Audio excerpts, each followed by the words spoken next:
Let's get right to it. Welcome to Iron Financial. Our mission here? It's simple. We want to help you forge a stronger portfolio and cut through all the market weakness with direct analytical breakdowns. Today, we are staring down the barrel of what is arguably one of the most critical industrial pivots of our entire generation, the aggressive Western push for a non-China rare earth supply chain. We are putting USA Rare Earth, ticker USAR, and their Q2 2026 financials straight into the analytical crucible. So why does this matter right now? Well, because the rare earth materials that literally power our semiconductors, our defense systems, our EVs, and basically our entire modern economy, they've been monopolized for decades. USAR is attempting to build an independent, fully integrated supply chain across 3 different continents, and their Q2 earnings report just dropped. Let me tell you, it is a massive, complex document full of extreme capital deployment, heavy government subsidies, and some severe operational growing pains.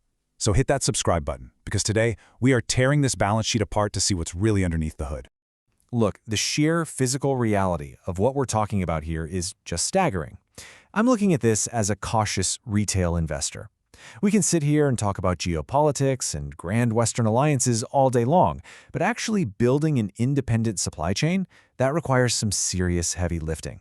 We're moving from abstract policy to the physical realities of moving rock in the ground. I always have to ask, is this real commercial execution, or is this just government-subsidized hype? When I look at USR, I see a company that just missed its revenue forecast by nearly 27%. I mean, Wall Street expected $8 million, and they delivered $5.82 million. We really have to figure out if they're actually forging a durable supply chain or if they're just moving dirt and burning cash while retail investors are left holding the bag. And, that revenue miss is exactly why we need to look at the macro context first. This explosive quote from CEO Barbara Humpton on the earnings call really sets the stage for us. She said, "Availability or lack thereof is what governs the rare earth industry now." The absolute crucial point here is that single-source dependency on China, it's no longer just a pricing risk. It is a full-blown existential risk for Western manufacturers. To put this into perspective, dysprosium oxide prices in the West are up 90% this year alone, trading at nearly $2,000 per kilogram. That is literally 9 times the price in China. So USAR isn't just trying to beat earnings estimates by a few pennies, they are attempting to anchor an entirely new, non-China tier of the market. But to pull that off, their foundation has to be rock solid. All right, here's the flight plan for how we'll deconstruct the Q2 financials in today's explainer. Number 1, balance sheet versus burn. 2, the M&A gambit. 3, execution and government backing. 4, risks and red flags. And 5, the verdict. Let's jump in. Section 1, balance sheet versus burn. Analyzing cash runway and margins. We're stepping straight into the crucible where the hard liquidity numbers meet the reality of actually running this industrial machine. $1.53 billion. That is the cash and cash equivalents USAR was sitting on at the end of Q2.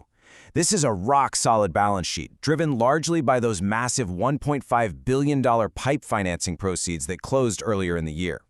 Listen, for a company attempting to build heavy infrastructure across 3 continents, liquidity is oxygen. They have this massive capital arsenal to survive the immediate term and aggressively fund their capex requirements. From a purely structural standpoint, this balance sheet has the reinforced steel required to weather the storm of early-stage scaling. Bottom line, they are not going to run out of money tomorrow. Yeah, okay, they have a massive cash pile for sure, but the foundation is cracking under the surface if you look closely. They brought in $5.82 million in Q2 revenue, which was entirely from their less common metals business. But here's the kicker. The cost to actually produce those goods was $7.40 million. That results in a gross loss of $1.58 million and a staggering negative 27.2% gross margin. Now remember, in Q1 they actually had a positive 1.9% margin. So what happened? Raw material cost inflation basically ate them alive in Q2, and that was compounded by some severe inventory adjustments. Sure, they raised selling prices, but it wasn't nearly enough to offset the damage. You literally cannot run a long-term compounding machine when every single dollar of product you sell costs you $1.27 to make. That is a structurally flawed unit economic model right now. And guys, the capital treadmill only speeds up from there. For the first 6 months of 2026, their operating cash burn was $75.3 million. Their capital expenditures and equipment deposits, $108.4 million. They are bleeding cash rapidly just to build out this infrastructure. Now, if you casually glance at the headlines, you might see a GAAP net loss of only negative $10.33 million for Q2, which, looks like a massive improvement from the negative $142.5 million loss a year ago.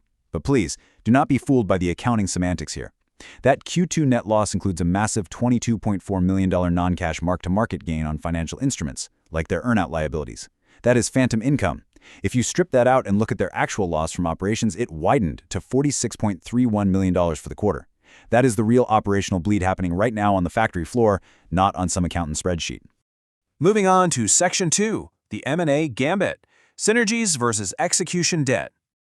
To really understand why they're burning that much capital, we have to look at their aggressive inorganic growth strategy. They aren't just building a single factory in a single state, okay? They are trying to own the entire board. They announced an approximately $2.8 billion acquisition of the Serra Verde group to secure the Pela Ema mine down in Brazil.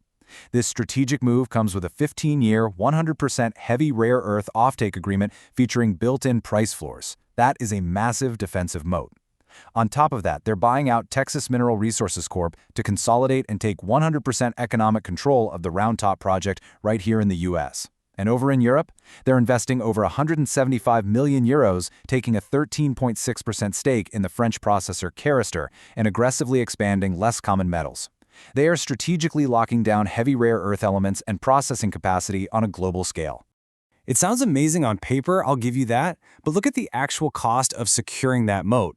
A $2.8 billion price tag for Serra Verde. How are they paying for that? Well, they're using $300 million in precious cash, but more importantly, they're issuing 126.8 million shares of common stock. That is massive, punishing dilution for existing retail investors. I have to ask, is securing this non-China supply chain really worth the immediate execution debt? They're attempting to merge massive mining operations across completely different continents, deal with distinct regulatory environments, and manage clashing corporate cultures, all while they're still struggling to generate a positive gross margin on their existing core products. That's not just heavy lifting. That is like juggling anvils over a glass floor. The integration risk here is absolutely through the roof. All right, Section 3, Execution and Government Backing, Timelines and Federal Support. But listen, you can't forge an empire without taking on some heat and taking massive risks. If you want proof that this isn't just hype, the government arsenal backing them is frankly staggering. In June, they signed definitive agreements with the Department of Commerce under the CHIPS Act for up to $1.6 billion. We're talking a $277 million direct grant and $1.3 billion in senior secured loan capacity. Add to that a $14.2 million grant from the Texas Semiconductor Innovation Fund and a recent selection for up to $19.3 million from the Department of Energy. This is milestone-based, non-dilutive, and highly accessible low-cost capital. And operationally, they really are making strides. Their Wheat Ridge facility is already successfully producing dysprosium and neodymium praseodymium oxide samples entirely from swarf recycling, which is basically just magnet scrap, targeting the use of up to 30% recycled feedstock. The federal government is literally subsidizing their success because, frankly, this is a matter of urgent national security. Look, I agree the government money is a huge de-risker, but you've said it yourself. Those funds are milestone dependent. They only unlock the cash if they actually hit their execution targets. They are targeting a 600 metric ton per annum run rate at the Stillwater Magnet facility by Q4 2026 and scaling that to 1,200 early in 2027. We are definitely going to watch that closely. But the real scale, the Blacksburg facility targeting 6,400 metric tons of magnets and 5,000 metric tons of metal, that doesn't hit until 2028. That is a daunting, long lead capital deployment timeline. My core question is simply this: can their $1.5 billion cash runway actually stretch all the way to 2028 when they're already burning over $75 million in operating cash in just a 6-month window? Which brings us to Section 4, Risks and Red Flags. Inflation, transitions, and delays. That brings us perfectly to the core risks that could derail this entire operation before they ever reach that 2028 promised land. So, is this real commercial execution, or is it a government-subsidized speculative trap? They have memorandums of understanding, MOUs, and letters of intent for 2,500 metric tons of future product. But guys, MOUs are not cash flow. They're essentially handshakes. During the earnings call, management directly admitted that customer qualification cycles can take months, sometimes even quarters. Automotive and defense contractors do not just flip a switch and change their highly specialized magnet suppliers overnight. The raw materials are tight, inflation is actively hitting their input costs, and every single month of delay in converting those MOUs into binding, cash-producing purchase orders is just another expensive month running on that capital treadmill. And right in the middle of this critical execution phase, we have a major leadership transition. Outgoing CEO Barbara Humpton retires on October 1, 2026. She is handing the reins over to Thrasir Mauritius, who is the current CEO of Serra Verde. Now, Mauritius obviously knows the mining side deeply, and he understands the Brazilian asset they just bought.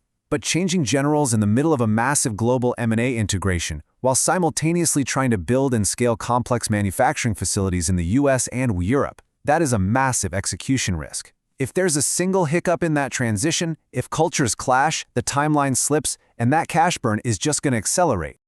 Finally, Section 5. The verdict. Are they forging an empire, or is this just a capital treadmill?